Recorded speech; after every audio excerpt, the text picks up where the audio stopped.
আমার কাছে যখন নারীরা আসেন এবং স্পেশালি কাপলরা যখন এসে বলেন যে ম্যাডাম আমরা একটা কন্ট্রাসেপটিভ অ্যাডভাইস নিতে চাই, কিন্তু আমি শুনেছি পিল আমাকে মোটা করবে, আমি শুনেছি ইনজেকশন নিলে আমার ব্লিডিং হবে, আমি শুনেছি কপার টি নাকি জরায়ুর ভিতরে একটা লাঠি দিয়ে দেয়, এবং এই যে বিভিন্ন ধারণা সবার মনে থাকে এবং এই ভীতিগুলা কিন্তু তাদেরকে কন্ট্রাসেপটিভকে চুজ করতে বাধা দেয়।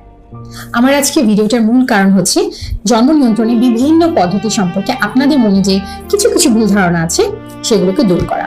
প্রথমে আসি বার্থ কন্ট্রোল পিল বা জন্ম নিয়ন্ত্রণ বড়ি।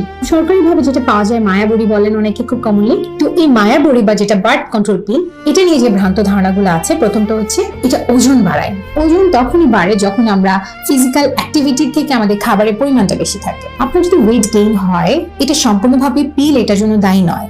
হ্যাঁ, আগে যে পিলগুলো পাওয়া যেত সেখানে কিন্তু কিছুটা ওজন বাড়তো, সেটা ভুল নয়। তবে আপনাকে ফিজিক্যালি অ্যাক্টিভ থাকতে হবে, প্রত্যেকদিন এক্সারসাইজ করতে হবে, এবং দেখা যায় যে কিছু বার্থ কন্ট্রোল পিল এখন পাওয়া যায় যেগুলোকে আমরা ফোর্থ জেনারেশন পিল বলে থাকি। সেই পিলগুলো কিন্তু ওজন একদমই বাড়ায় না। অতএব ওজন বাড়ার ভয়ে পিল খাচ্ছি না, যদিও আমার প্রয়োজন, এই জিনিসটা থেকে আমাদেরকে বের হয়ে আসতে হবে। আরেকটা যেটা অনেকে বলে যে ম্যাডাম আমি যদি পিল খাই আমার তো পরবর্তীতে প্রেগনেন্সিতে প্রবলেম হবে। আসলে এমন কিছুই না। বার্থ কন্ট্রোল পিল আমাদের ওভারি থেকে ডিমটাকে রিলিজ হতে দেয় না, অতএব সেই কারণে তখন গর্ভে সন্তান আসছে না। যখন আপনি পিলটা ছেড়ে দিবেন আপনার ডিম ফোটা শুরু হবে এবং আপনি গর্ভে সন্তানের জন্য আবার চেষ্টা করতে পারবেন।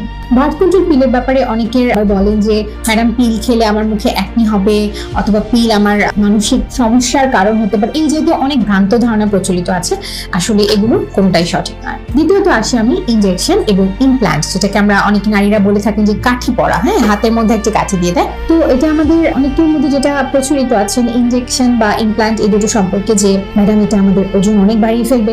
অনেকে বলে ম্যাডাম এটা দিলে নাকি আর মাসিক হয় না। আসলে ইমপ্ল্যান্ট বা ইনজেকশন হচ্ছে একটি হরমোন, এবং আপনি চিন্তা করে দেখুন হরমোনটা আপনার শরীরের মধ্যে হয় ইনজেকশন অথবা কাঠি ফর্মে দিয়ে দেওয়া আছে। এর অর্থ হচ্ছে এটা সম্পূর্ণভাবে প্রতিদিন একটি নির্দিষ্ট লেভেলে আপনার রক্তে থাকছে, যা আপনার গর্ভে সন্তান আসাকে প্রিভেন্ট করছে। তাহলে এটা যদি একটি নির্দিষ্ট মাত্রায় থেকে থাকে, যদি এই হরমোনটা না কমে, তাহলে তো মাসিক হবে না। অর্থাৎ জন্মবিরতিকরণের ইনজেকশন এবং ইমপ্ল্যান্ট এগুলোর অ্যাকচুয়ালি সাইড এফেক্ট বলবো না, এগুলোর এফেক্টই হচ্ছে একটা অনেক বড় পার্সেন্টেজ অফ নারীদের ক্ষেত্রে এটা মাসিকটাকে বন্ধ রাখবে এবং এতে কোনো ক্ষতি নেই। আবার অনেকের ক্ষেত্রে দেখা যেতে পারে যে অনিয়মিত 1-2 ফোঁটা ব্লিডিং হচ্ছে, কারো কারো ক্ষেত্রে ব্লিডিং এর পরিমাণটা একটু বেশি থাকছে। এটাও ভয় পাওয়ার কোনো কারণ নেই, কারণ সময়ের সাথে এগুলো ঠিক হয়ে যায়। এবার আমি আসি আপনাদের জন্য কপার টি নিয়ে। কপার টি নিয়ে সবার যেটা ভয় যে আমার জরায়ুর ভিতরে একটা জিনিস দিয়ে দিবে, এবং আমরা যখন এটা দিয়ে পেশেন্টকে বলি যে আপনি এটা একটা সুতা থাকে জরায়ুর ভিতরে, এটাকে চেক করতে হয়। আমরা বলি যে আপনি প্রত্যেক মাসিকের পরে যখন মাসিক শেষ হয়ে যাবে আস্তে করে ভ্যাজাইনাতে হাত দিয়ে দেখবেন সুতোটা ঠিক জায়গায় আছে কিনা। তাদের যেটা রেসপন্স থাকে যে ম্যাডাম এটা দেখতে পারবো না, এটা অনেক ভয় লাগে দেখতে। প্রশ্ন একটা মনে থাকে, কিন্তু অনেকেই জিজ্ঞাসা করেন না, বা কেউ কেউ করে ফেলেন যে ম্যাডাম সহবাসের সময় হাজবেন্ড সুতোটা বুঝতে পারবে কিনা। এটার উত্তরে দিয়ে দিচ্ছি, হাজবেন্ড সুতোটা বুঝতে পারবেন না। এটা আসলে এতটাই ছোট থাকে জরায়ুর মুখে, এটা বোঝা সম্ভব নয়। আর ভিতরে হাত দিলে আপনি জাস্ট একটা সুতো পাবেন, এটা ভয়ের কিছুই নেই, এবং এতে কোনো ধরনের ইনফেকশন আপনার হাত দিয়ে যে ভিতরে যাচ্ছে তা কিন্তু নয়। জন্মবিরতিকরণ পিলের আরেকটা খুব গুরুত্বপূর্ণ জিনিস যেটা ভুল ধারণা অনেক নারীর মধ্যে আছে, এবং চেম্বারে এটা অনেক বেশি পাওয়া যায়, যে আমার হাজবেন্ড ঢাকার বাইরে থাকেন অথবা আমি ঢাকার বাইরে থাকি, হাজবেন্ড যখন আমার কাছে আসেন আমি ঠিক তখনই বার্থ কন্ট্রোল পিলের একটি পিল খেয়ে নেই। দেখুন, আপনি যদি একটি বাসা ভাড়া নেন এবং সেই বাসাতে আপনি 2 দিন থাকেন, বাকি 28 দিন থাকেন না, আপনার কাছে কিন্তু ভাড়াটিয়া হিসেবে বাড়িওয়ালা বলবে যে পুরো মাসের ভাড়া দাও, তাই না?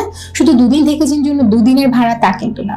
আমরা যদি খুব সহজভাবে দেখি যে এই বার্থ কন্ট্রোল পিলটা আমরা যখন সারা মাস ধরে খাচ্ছি, এটা কিন্তু শরীরে একটি নির্দিষ্ট মাত্রায় হরমোনটাকে রাখছে, এবং যখন আপনি পিলটা ছেড়ে দিচ্ছেন সেই হরমোনটা নেমে আসছে, অর্থাৎ তখন মাসিক হচ্ছে।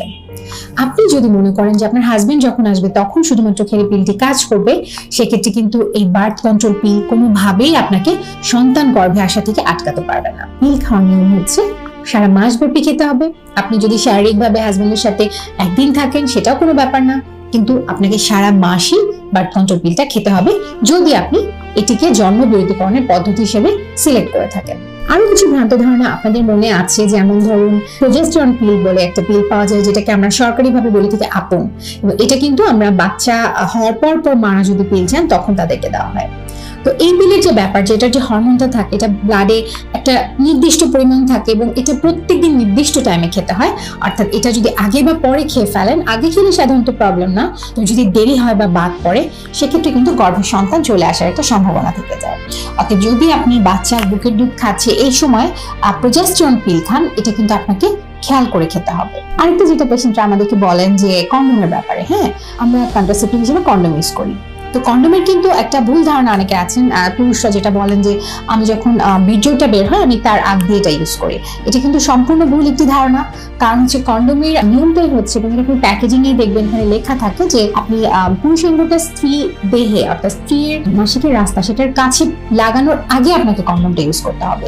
কারণ যদি আপনার সেমিনাল ফ্লুইড সেখানে যদি একটিও বীর্য থাকে সেটা কিন্তু গর্ভে সন্তান আনার জন্য যথেষ্ট। অর্থাৎ সেক্ষেত্রে কিন্তু কন্ডোম ইউজ করে কোনো বেনিফিট হচ্ছে না।